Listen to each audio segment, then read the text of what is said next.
Hello दोस्तों, स्वागत है आपका अपना यूट्यूब चैनल एसके टेक में। कई दिनों के बाद आज मैं फिर से एक बार बेल्ट्रॉन के ऑफिशियल वेबसाइट पर अप टू डेट के साथ है आप लोगों के बीच उपस्थित हूँ। और मैं आज बता दूंगा कि आपका जो ये ऑब्जेक्शन करने का जो आपका डेट था, आज लास्ट डेट है। यदि आपको भी करना है तो आप सोच समझ कर भी अपना देख लीजिएगा और क्वेश्चन को मिला करके आप जिसको करना होगा वो आप आज तक कर सकते हैं। चलिए, मैं आज इस वीडियो में ज्वाइनिंग तक की बात बताऊंगा कि किस किस प्रोसेस से गुजरना होगा और कैसे नॉर्मलाइजेशन में क्या होने वाला है, किसको फ़ायदा किसको नुकसान होने वाला है। सारी बातें मैं इन वीडियो में बताने वाला हूँ। आप वीडियो को स्किप मत कीजिएगा, वीडियो में लास्ट तक आप बने रहें।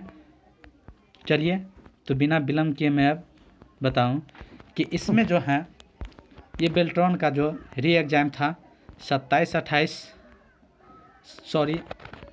और 8 तारीख को जो कैंसिल हुआ था, वो री एग्ज़ाम आपका 27 जनवरी को हो गया।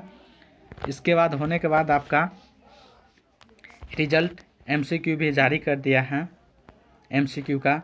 अब उसमें जारी करने के बाद आपको 4 दिन का मौका भी दिया है कि आप जिसको किसी भी क्वेश्चन पर थोड़ा दिक्कत है कि नहीं इसका आंसर ये होगा, ये सही मैंने लगाया है, साइट बेल्ट्रॉन के तरफ से गलत आंसर आया है, तो आप आपत्ति दर्ज कर सकते हैं। जिसमें रखा गया प्रत्येक क्वेश्चन का जो यदि मान लीजिए एक क्वेश्चन करते हैं तो 200 रुपया आपको चार्ज देना पड़ेगा। यदि 5 क्वेश्चन का आप ऑब्जेक्शन करते हैं तो 500 गुने 5 गुने 200 यानी कि 1000 रुपया आपको भरना पड़ेगा। तो इस तरह से आपका ये आज लास्ट डेट है उसका। अब रही बात, मैं इस पे चर्चा कर लूँ कि जैसा कि मान लीजिए ये आपत्ति होने के बाद फिर बेल्ट्रॉन ने एक रिज़ल्ट फिर जारी करेगा। उसके बाद जो है उसमें क्या करेगा कि नॉर्मलाइजेशन। तो नॉर्मलाइजेशन में क्या होता है मैं बता दूँ। नॉर्मलाइजेशन में किसी को फ़ायदा भी हो सकता है 5-10 नंबर का, किसी को हानि भी हो सकता है। नॉर्मलाइजेशन का जो प्रोसेस जो होता है मैं बता दूं उस पर कि उसका जो होता है प्रक्रिया, जैसे मान लीजिए शिफ्ट 1 हो गया, 2 हो गया, 3 हो गया। एक मान लीजिए फर्स्ट शिफ्ट हो गया, स्टूडेंट मान लीजिए स्टूडेंट हो गया 1 2 3, ये राम श्याम मोहन हो गया। पहला शिफ्ट में मान लीजिए एग्ज़ाम हुआ, इसका 30 नंबर आया है, ये 25 नंबर, ये 20 नंबर लाया। सेकेंड शिफ्ट का हो गया, ये हार्ड लेवल का क्वेश्चन, ये मीडियम था, इसमें मान लीजिए 20 नंबर आया, किसी का 45 आ गया, किसी का 30 आ गया। अब इसमें क्या होता है कि तीनों का जो है इस सबको जोड़ करके 3 से डिवाइड कर देते हैं। जैसा कि 30 20 55 55 30 85 85 बट्टे आपको 3 कर देना। इसका रेशियो निकाल लेंगे, औसत जो होता है औसत निकाल करके। अब इसके बाद सभी शिफ्ट का, मीडियम का हो गया, हाई का और लो का, यानी कि सब शिफ्ट में जिस शिफ्ट में मान लीजिए कि नॉर्मल क्वेश्चन था, इजी क्वेश्चन था, उसमें ज़्यादा मार्क्स उठेगा ही। तो इस तरह से नॉर्मलाइजेशन में आपको बेनिफिट होने वाला है। एक बात, आप जिन स्टूडेंट का कम मार्क्स हैं, जैसे कि मान लीजिए 30 पे पास है जनरल OBC का, तो उसमें आपको ये मत कभी घबराना आप कि मेरा मार्क्स नहीं, जैसे कि 28 हो गया, 29 हो गया और 27 हो गया, तो आप ये मत अभी धैर्य खोइए कि मेरा रिजल्ट नहीं हो पाया। अभी भी आप बने ही रहिए और बने रहिएगा, हो सकता है नॉर्मलाइजेशन के बाद ही आपको समझ में आएगा, है ना।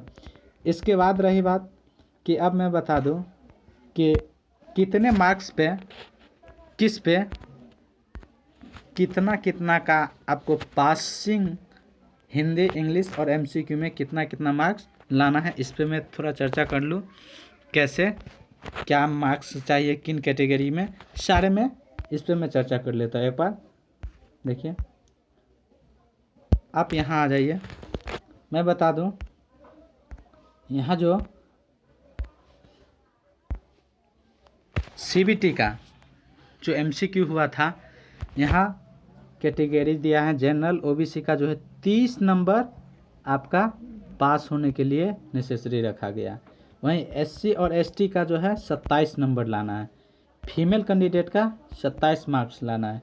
PH फिजिकल हैंडीकैप को आपको 26 मार्क्स लाइएगा तो आप पास हो जाइएगा। ये है आपका CBT का स्कोर।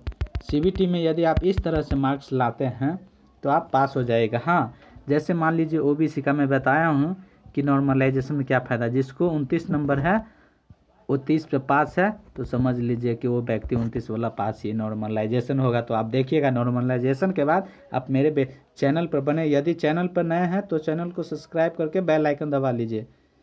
आप नॉर्मलाइजेशन के बाद रिजल्ट आने के बाद आप बताइएगा और कमेंट कीजिएगा कि हुआ कि नहीं हुआ।